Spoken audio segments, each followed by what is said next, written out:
तो सारे opinion polls को गलत बताते हुए 125 सीटों के साथ एनडीए बिहार में सरकार बनाने जा रही है। लेकिन ये कोई तुक्का नहीं लगा था, इसके पीछे बीजेपी की एक एक स्टेप पे एक एक स्ट्रैटेजी थी।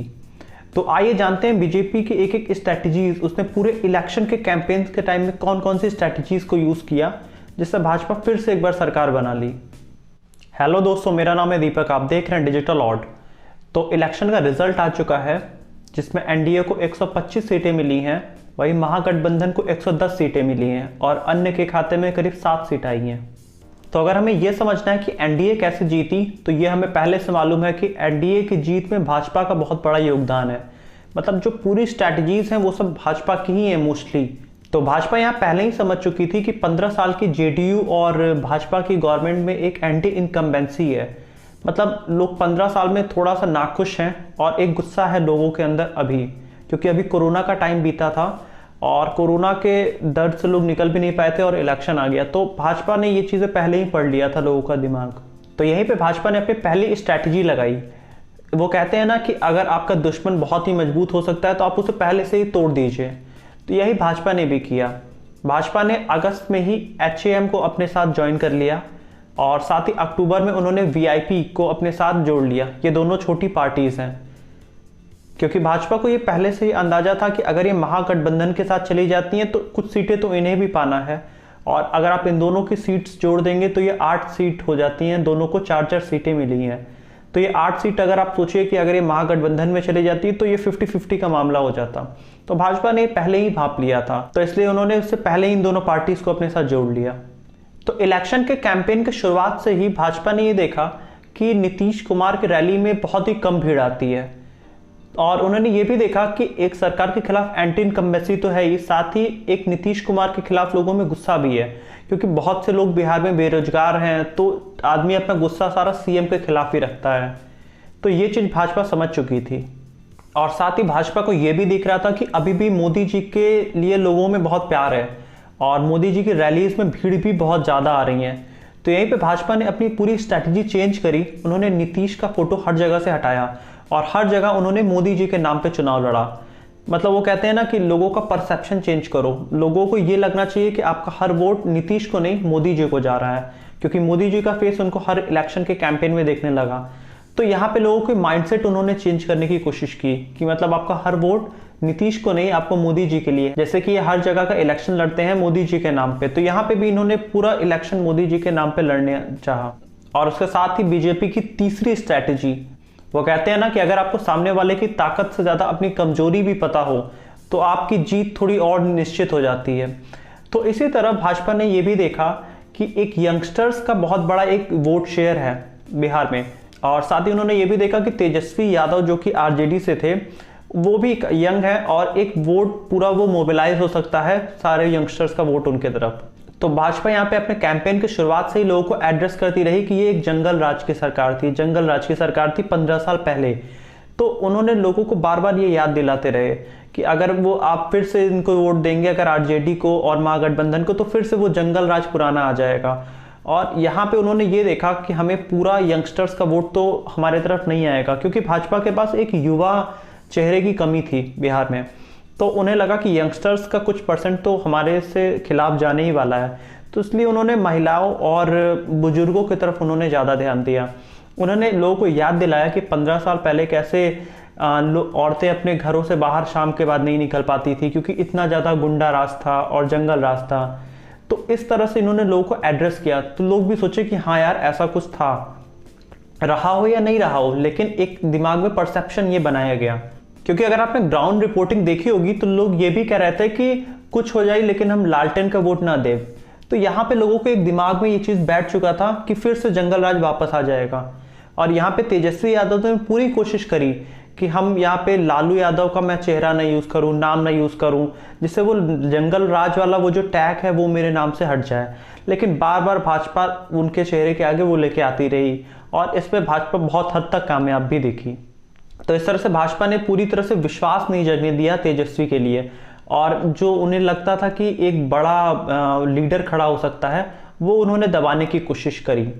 लेकिन यहाँ तेजस्वी यादव ने भी वादा करना शुरू किया कि वो 10 लाख रोजगार देंगे, और बीजेपी ने देखा कि ये लोगों के पास एड्रेस हो रहा है, मतलब लोग इस पर ध्यान दे रहे हैं, लोग इनकी रैलीज में आते जा रहे हैं, तो ये भाजपा ने अपने साइड से 19 लाख रोजगार का वादा किया, जिसमें वो 10 लाख करीब एग्रीकल्चर्स में देंगे और वो ये भी कहे कि हम आईटी सेक्टर बनाएंगे, आईटी हब हम पूरा बनाएंगे बिहार में, जिसमें हम करीब 5 लाख नौकरियां देंगे। और साथ ही उन्होंने एक सेक्शन को और टारगेट किया कि हम नई भर्तियां निकालेंगे टीचर्स की, क्योंकि एक टीचर्स का बहुत बड़ा सेक्शन है बिहार में। तो इस तरह से भाजपा ने पूरी तरह से कोशिश करी कि 10 लाख का जवाब हम 19 लाख नौकरियों से दें, लेकिन इसमें तेजस्वी कामयाब रहे, वो लोगों को एड्रेस कर पा रहे थे। लेकिन सिर्फ एक मुद्दे से चुनाव नहीं लड़ा जाता है, तो इस वजह से और तेजस्वी को पूरी तरह से वोट्स नहीं मिले।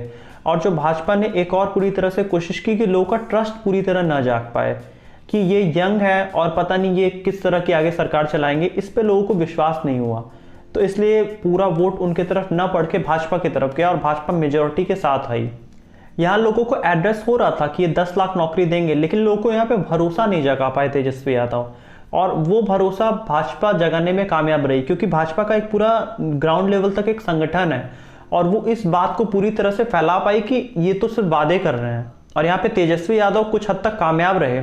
लेकिन अगर हम बात करें वही कि कांग्रेस एक तरह से बैगेज की तरह काम की यहाँ पे, मतलब कांग्रेस ने इनका वोट्स कम करने का पूरी तरह से काम किया। तो इस तरह से भाजपा ने पहले ही महागठबंधन को थोड़ा वीक कर दिया था, उनके कुछ पार्टीज छोटे अपने साथ जोड़ के, और उनको पता था कि कांग्रेस एक तरह से डेंट का ही काम करने वाली है और अकेले तेजस्वी कितना वोट्स ही ले जा पाएंगे। तो ये बहुत बड़ा फायदा हुआ यहाँ पे एनडीए गवर्नमेंट को बनने में। वैसे भाजपा ने अपना चुनावी कैंपेन बहुत पहले ही शुरुआत कर दिया था, वो सितंबर से ही अपने चुनावी कैंपेन में लगे हुए थे। भाजपा ने सबसे पहले माइक्रो लेवल पे कंसंट्रेट किया, मतलब उन्होंने जो छोटे समाज है जैसे कि तेली समाज हुआ या नूनिया समाज हुआ या चंद्रवंशी समाज हुआ, तो अगर आप देखेंगे कि सितंबर के महीने में भाजपा ने बहुत सी रैलियां करी इनके साथ, मतलब छोटे छोटे संगठन की रैलियां थी है, और इनमें भाजपा के बड़े बड़े अध्यक्ष उपाध्यक्ष जैसे लोग जाके इन लोगों से मिले और उन्हें एड्रेस किया और अपनी एक पकड़ बनाई उनके बीच में, और अपना हर एक मैसेज वो सितंबर से लेकर नवंबर तक व्हाट्सएप के थ्रू लोगों तक पहुंचाते रहे। तो यहाँ पे जो बात उन्होंने सितंबर में करी थी वो नवंबर तक कंटिन्यू रही। तो इस तरह से भाजपा ने माइक्रो लेवल पे छोटे छोटे सेक्शंस को पकड़ा और इसमें नाकामयाब रही महागठबंधन। इन्होंने 10 लाख नौकरी और बड़े मुद्दों को ही टच किया, लेकिन भाजपा को पता था कि मुझे छोटे छोटे सेक्शन से वोट निकालने हैं, और आप जिसका पूरा असर आप देख सकते हैं भाजपा के वोट शेयर में। तो वही अगर आप भाजपा का पूरा डिजिटल कैंपेन देखेंगे तो ये भी बहुत ही ऑर्गेनाइज था। अगर आप देखें कि एक ट्वीट बहुत फेमस हुआ था कि बिहार में काबा, तो इसके जवाब में भाजपा ने एक गाना बना दिया कि बिहार में ईवा, और इसमें उन्होंने ये बताया कि बिहार में आईआईटी है, बिहार में आईआईएम है, बिहार में एम्स है और बिहार में बिजली पानी सब कुछ है। तो इस तरह से उन्होंने लोगों को एड्रेस किया और वो एड्रेस पूरा गाने के थ्रू किया जो कि बिहारी एसेंट में भोजपुरी लैंग्वेज में था। तो वो लोगों तक पहुंचा, लोगों को उसको सुन के मजा आया और इस तरह से वो वर्ड टू माउथ हो गया, मतलब जो एक लोगों ने बोला वो सब तक पहुंचा, मतलब लोग अपने फोन में भी रिंगटोन की तरह ये चीज सुनने लगे और इस तरह से हर एक घरों तक वो कैंपेन चलता रहा।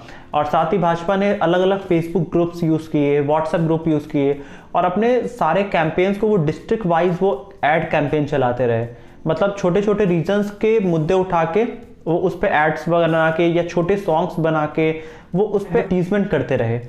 तो इसने भाजपा का पूरा डिजिटल कैंपेन से काफ़ी ज़्यादा मदद किया। तो अगर आप देखेंगे 30 से 40% जो कि पॉपुलेशन पूरी तरह से डिजिटल हो चुकी है, उनको एड्रेस करने में भाजपा यहाँ तो पूरी तरह से कामयाब रही, और वो भी डिजिटल सॉन्ग और अलग अलग टाइप के पोस्टर्स, ऑनलाइन पोस्टर्स के थ्रू। और भाजपा का ऑनलाइन जितना डिजिटल मीडियम है ये शायद इंडिया के सभी पॉलिटिकल पार्टीज से बेहतर है, तो उसका भाजपा ने पूरी तरह से फायदा उठाया यहाँ पे। और लोगों के दिमाग में मतलब ये इंसर्ट किया गया कि पूरी तरह से आरजेडी को अगर आप वोट देते हैं तो आप एक जंगल राज को वोट देंगे, तो आपके लिए एक सुशासन ही पूरा एक समाधान है। और साथ ही अगर आप भाजपा का पूरा इलेक्शन का मैनिफेस्टो देखेंगे तो उसमें उन्होंने इसी तरह के मुद्दे उठाए हैं, जैसे कि उनके मैनिफेस्टो में था कि 19 लाख नौकरियां जो मैंने आपको बताया, जिसमें कि वो 10 लाख नौकरियां एग्रीकल्चर में दे रहे हैं, हेल्थ में दे रहे हैं, टीचर्स को वो जॉब देंगे करीब 3 लाख, और साथ ही वो एक मिल्क प्रोडक्शन यूनिट खोल रहे हैं और इस तरह से वो लोन वगैरह भी काफ़ी ज़्यादा प्रोवाइड करेंगे नए रोजगारों के लिए। और अगर आप देखेंगे कि भाजपा ने अपने केंद्र की भी कुछ चीज़ों से एड्रेस करने की कोशिश करी। जैसे उन्होंने बोला कि हम लोगों को छठ तक का हम पूरा राशन फ्री में दे रहे हैं, ये जो आपको राशन कार्ड के थ्रू मिलता है। तो इस तरह से लोगों को एक एड्रेस हुआ चीज़ें, उन्हें लगा कि हमारी सेंट्रल गवर्नमेंट हमारे ऊपर ध्यान दे रही है। और इस तरह से ये वोट पूरी तरह से बीजेपी के लिए पड़ता रहा। ये एनडीए के लिए वोट नहीं था, ये बीजेपी के लिए वोट पड़ रहा था। और साथ ही उन्होंने एड्रेस किया कि हम 2022 तक करीब 30 लाख घर देंगे गरीबों को। और उन्होंने एक और समस्या को टारगेट किया कि बिहार के जो बच्चे हैं वो इंजीनियरिंग और मेडिकल कॉलेजेस में बाहर जाते हैं पढ़ने। तो इसके लिए उन्होंने कहा कि हम हर डिस्ट्रिक्ट में एक मेडिकल कॉलेज और एक इंजीनियरिंग कॉलेज खोलेंगे। और साथ ही उन्होंने बोला कि हम ITI के भी हम जॉब्स वगैरह लोगों को प्रोवाइड करेंगे। तो इस तरह से ना एक कनेक्ट बनाने की भाजपा ने पूरी तरह से कोशिश करी। और साथ ही अगर हम देखें कि कुछ सेंसिटिव मुद्दे भी थे जो भी इलेक्शन को और इफेक्ट किए, जैसे कि नरेंद्र मोदी जी ने करीब 12 रैलियां करी। और आप अगर उसी समय देखेंगे कि पाकिस्तान में पुलवामा वाला एक कन्फेशन आया था उनके पार्लियामेंट में, तो उस पर उन्होंने अपना जो बालाकोट में इंडिया ने एयर स्ट्राइक किया था, इन चीज़ों को एड्रेस किया। और आपको पता है कि देशभक्ति का मुद्दा सबसे बड़ा मुद्दा में से एक होता है, मतलब लोगों के सेंसेस जाग जाते हैं। तो यहाँ पे देशभक्ति का एक मुद्दा बहुत ज़्यादा काम आया, जो कि 2019 में भी भाजपा के लिए बहुत काम किया। तो इसने भी एक थोड़ा सा लोगों को लगा कि हाँ, अगर भाजपा है तो हमारा देश सुरक्षित है। और साथ ही अगर हम देखें कि आरजेडी की तरफ से कुछ निगेटिव कैंपेनिंग भी की गई नीतीश कुमार के लिए कि नीतीश कुमार अब थक गए हैं, नीतीश कुमार अब हार गए हैं। तो लोगों को यहाँ पे थोड़ा अजीब लगा, लोगों को लगा कि नहीं, ये थोड़ा सा निगेटिव कैंपेनिंग है। और निगेटिव को इंडिया में हमेशा नकारा गया है, जैसे कि आप दिल्ली इलेक्शन में भी देखे होंगे। तो अगर ये पूरी तरह से आरजेडी पॉजिटिव चलती तो वो उनके लिए फायदा होता। बट उन्होंने नीतीश कुमार को कई कमेंट किए और एट लास्ट उन्होंने अपनी 1-2 रैलीज में ये भी बोला कि ये मेरा आखिरी चुनाव है। तो लोगों के मन में बहुत ज़्यादा गुस्सा था नीतीश कुमार के खिलाफ, लेकिन उन्होंने सोचा कि नहीं यार, आखिरी इलेक्शन है, इनको वोट देते हैं। तो इस तरह से नीतीश कुमार को भी अच्छे खासे वोट यहाँ पे फिर भी पड़े। जितना गुस्सा था लोगों में उससे ज़्यादा उन्हें वोट मिले। और वहीं हम कुछ अगर संयोग कहें या फिर प्रयोग कहें तो उसमें अगर हम देखें कि यहाँ पे असदुद्दीन ओवैसी जो कि यहाँ पे अलग लड़े थे चुनाव, तो उससे यहाँ पे डेंट पड़ा कुछ आरजेडी और कांग्रेस की वोट्स में, और उसका पूरा फायदा हो गया भाजपा को। और वहीं अगर हम देखें कि चिराग पासवान भी अकेले चुनाव लड़े, जिससे इनके वोट्स कम हुए आरजेडी के और कांग्रेस के, और उससे सीधा फायदा मिला भाजपा को। तो इस तरह से भाजपा ने पूरा कैंपेन किया और पूरा ये ऑर्गेनाइज्ड उनका एक पूरा सिस्टम है भाजपा का, और इन ये स्ट्रैटेजीज में बहुत माहिर है। और उसी तरह से भाजपा ने इलेक्शन भी जीता। तो हम पार्ट 2 वीडियो में बात करेंगे कि आरजेडी कैसे इलेक्शन ये हार गई, इसकी स्ट्रैटेजीज पे हम चर्चा करेंगे। तो इसी के साथ आज की वीडियो खत्म होती है।